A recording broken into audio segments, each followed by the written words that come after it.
बेटा, भगवान जब भी दुनिया बनैलन ना तो इंसान और जानवर के लिए बराबर बराबर जगह रहे और दोनों अपने अपने घर में बहुत खुश रहे। लेकिन बेटा, हमनी में से कुछ स्वार्थी और लालची इंसान आपन घर बनावे के खातिर लकीर के पार कर देना।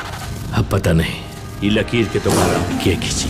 ना तीर में ना तलवारों में शक्ति ऐसी हुंकारों में, सर सर सर सर जो लहराए मन मस्त हवा के दारों में, जिसकी दीवानी सारी जनता देखो वो हनुमंता है। तुम्हें जितना पैसा चाहिए विक्रम, मैं देने को तैयार हूँ।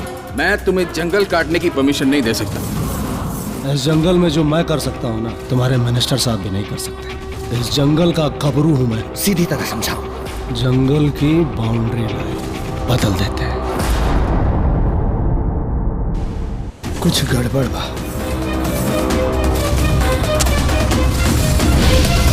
अरे महाराज, देखा था कितना बड़ा आग लगल हो। आग लगल ना, जानवरन के मार के और जंगल में आग लगा देने से।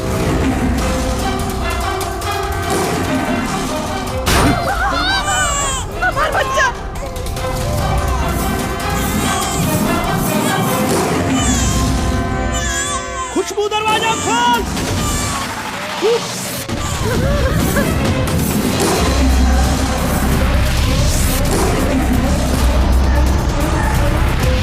रंगवा से नूरिया धानी रे चुनरिया, ताके लो गुजरिया जे फेर के नजरिया, जान मारे कजरा के कोर हो।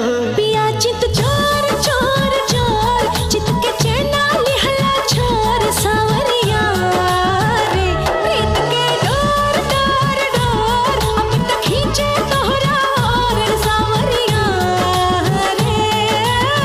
तोहनी के भरोसे रहा तो लुटिया डूब जाई हमार। अपना बेटा के बारात मौत के मुंह में लेके ना आ सके। हम वादा करता नहीं आपसे, निकाह के दिन गबरू बाहर ना आई।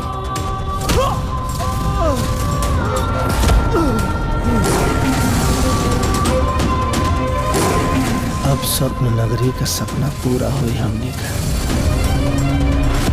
बिल्डर के प्रोजेक्ट खातिर कुछ भी कर सके। ये गांव के बारे में ऐसा सोची है मत, ना तो रूह हाल करो कि गांव के नाम सुन के तो रूह कांप जाई।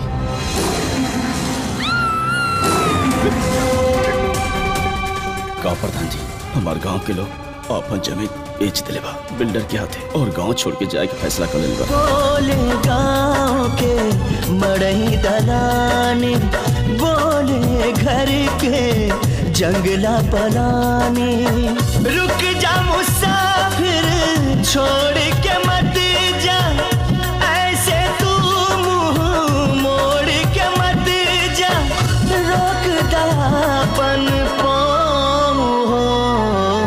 जो ना गांव के मिट्टी में हमार जन्म भइल, कौनो भी वजह से वो गांव के खत्म ना होके दे। लेकिन ये सब हुई कैसे? हम गबरू के मार दे। इन लोगों ने गबरू को मार के नदी किनारे दफना दिया।